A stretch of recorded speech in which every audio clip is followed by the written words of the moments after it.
Salam Aleikum. Eu quero voltar um pouco ao prólogo, ao primeiro vídeo que eu gravei nessa série para pessoas conhecidas, né, na verdade, quando eu disse que a gente ia tentar buscar a objetividade jornalística, a impessoalidade, a narrativa do fato histórico.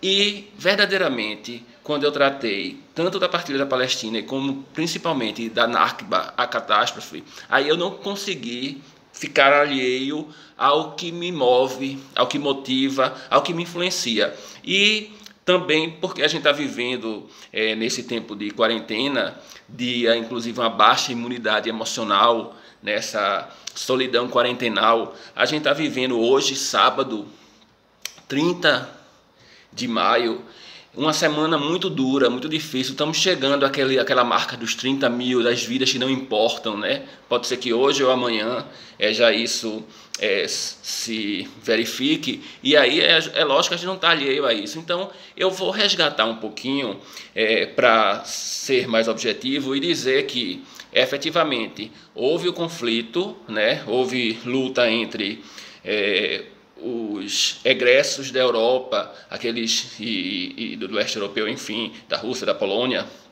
e de outros países já armados, aqueles homens brancos de olhos azuis, né? Nada da característica do povo hebreu, dos judeus da Galileia, enfim, e a gente já tratou sobre isso. Houve esse conflito, que vieram já treinados, por exemplo, pelas milícias soviéticas, né? Então você tem este grupo financiado. E você tinha os palestinos que viviam na Palestina. Meu pai, por exemplo, ele foi escoteiro. Meu pai chegou a participar de um desses conflitos e ele chegou, inclusive, a ser condecorado porque ele socorreu um adversário ou inimigo, como queiram chamar. E aí eu sou muito honesto, em dizer que se fosse eu não sei se eu faria o que meu pai fez, né?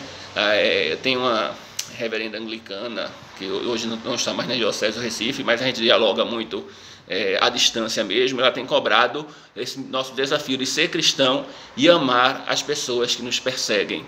Mas a gente está numa situação que o não diálogo, que a falta de amor, ela está tão exacerbada que a gente até tem visto o quê? Cristãs de armas na mão, defendendo pena de morte, né? Algo inimaginável.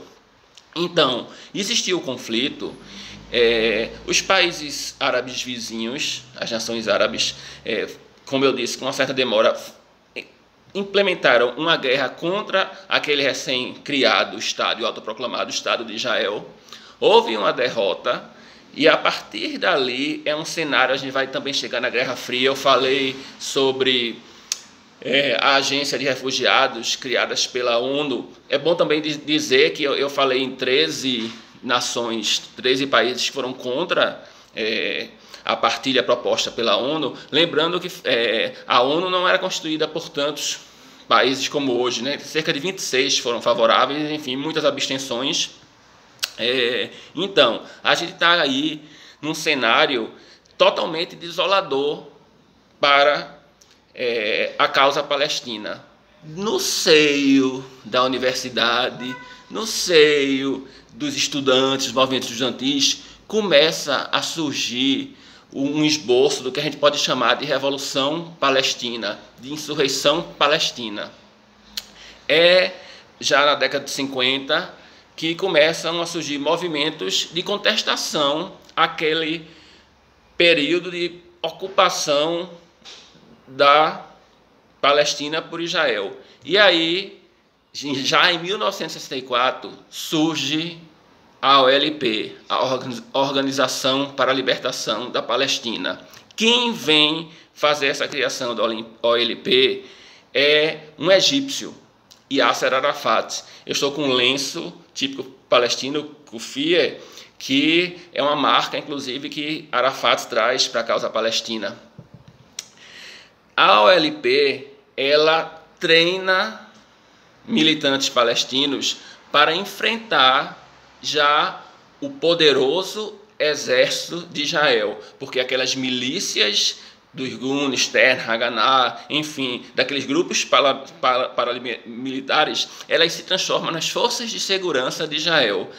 O exército que passa a coibir as manifestações, as tentativas de sobrevivência do povo palestino. Na década de 60, aí a gente precisa falar da Guerra dos 6 Dias, Israel ele derrota o Egito, a Síria e as forças que se rebelavam a favor da Palestina. E aí Israel anexa as colinas de Golã, a Península do Sinai e configura o que hoje a gente tem como o que seria o território palestino. A gente está aqui, o mapa da Palestina histórica. Hoje, nos 22% de territórios que a partir da Guerra dos 6 Dias ficou configurado, é uma faixa aqui da Cisjordânia. Eu fiz o corte aqui, pronto, Belém está incluído aqui. E você dá um salto e a faixa de Gaza. É esta a configuração de apenas 22% do território que ficam sob a jurisdição, ficariam sob a jurisdição de um Estado palestino, mas, além dos territórios ocupados da Palestina histórica, usurpados, Israel passa a ocupar esses territórios. Mas aí, em relação ao OLP, é interessante a gente dizer que a OLP, Organização para a Libertação da Palestina, ela influencia outros povos, ela inspira outros povos na luta pela resistência. A gente pode falar do Vietnã. O Vietnã implementou aquela guerra contra os Estados Unidos, uma guerra que também nos inspira. A partir da guerra do Vietnã surge o movimento do hippie, os movimentos pacifistas. A OLP também tinha relações muito próximas com o movimento de libertação na África do Sul.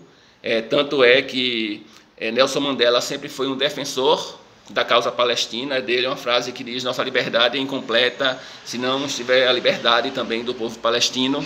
Aliás, tem uma curiosidade em relação a Mandela, que ele, durante o longo período em que ficou preso, ele foi, digamos assim, evangelizado do ponto de vista cristão pelo bispo anglicano, que também é prêmio Nobel da Paz, como Yasser Arafat foi prêmio Nobel da Paz, como Nelson Mandela ganhou o prêmio Nobel da Paz, e Desmond Tutu, né, o bispo anglicano. E aí ele apresenta e Mandela se converte ao cristianismo. Por isso que quando Mandela retoma o poder não, é eleito presidente na África do Sul, aí ele faz aquele todo o processo de conciliação nacional, né? Algo antes inimaginável. Enfim, estamos com 8 minutos de vídeo. Eu acho que dá para eu concluir a partir da Guerra dos 6 Dias. Israel já é um exército poderoso, tecnologia. Ele tem a informação que aviões iam sair do Egito para atacar as áreas de Israel. Então ele faz um ataque preventivo e derrota. É uma derrota, dura 6 dias, é uma guerra que nem se configura. E eu me lembro que num debate na Câmara de Vereadores com um membro da comunidade judaica, esse representante da comunidade judaica fala em ataque brilhante. E aí eu fiquei pensando, poxa, a gente não pode ter em mente que uma guerra, uma destruição, a gente chamar de brilhante.